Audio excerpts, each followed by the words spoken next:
श्रीमद् भगवद गीता यथारूप अध्याय 18 संन्यास की सिद्धि द परफेक्शन ऑफ रिनुंसिएशन।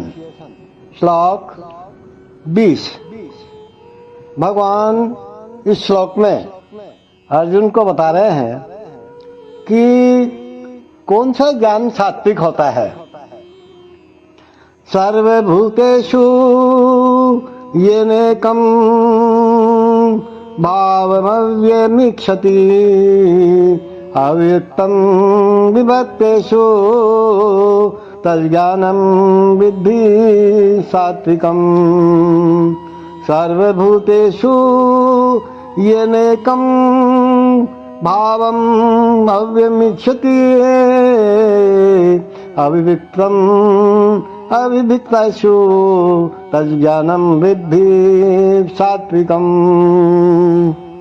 भगवान कहते हैं कि जिस ज्ञान से अनंत रूपों में विभक्त सारे जीवों में एक ही अविभक्त आध्यात्मिक प्रकृति देखी जाती है, उसे ही तुम सात्विक जानो।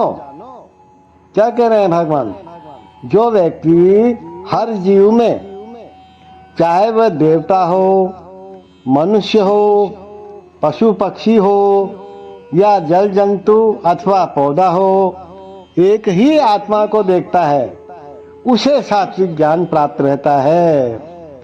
समस्त जीवों में एक ही आत्मा है, यद्यपि पूर्व कर्मों के अनुसार उनके शरीर भिन्न भिन्न होते हैं, जैसा कि 7वें अध्याय में वर्णन हो चुका है। प्रत्येक शरीर में जीवन शक्ति की अभिव्यक्ति परमेश्वर की परा प्रकृति के कारण ही होती है।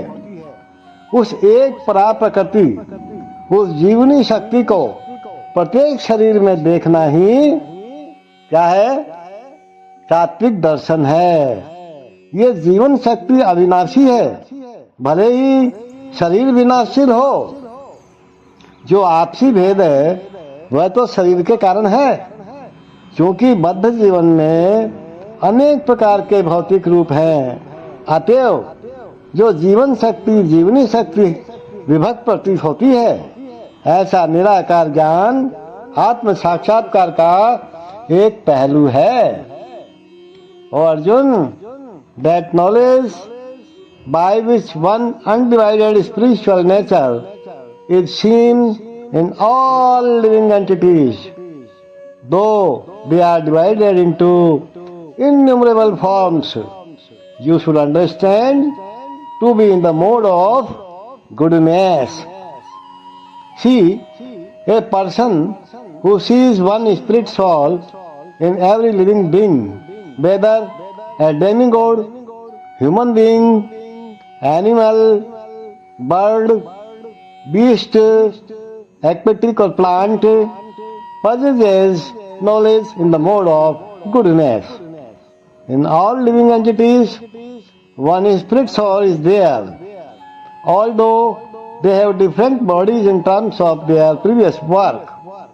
As described in the 7th chapter, the manifestation of the living force in everybody is due to the superior nature of the Supreme Lord.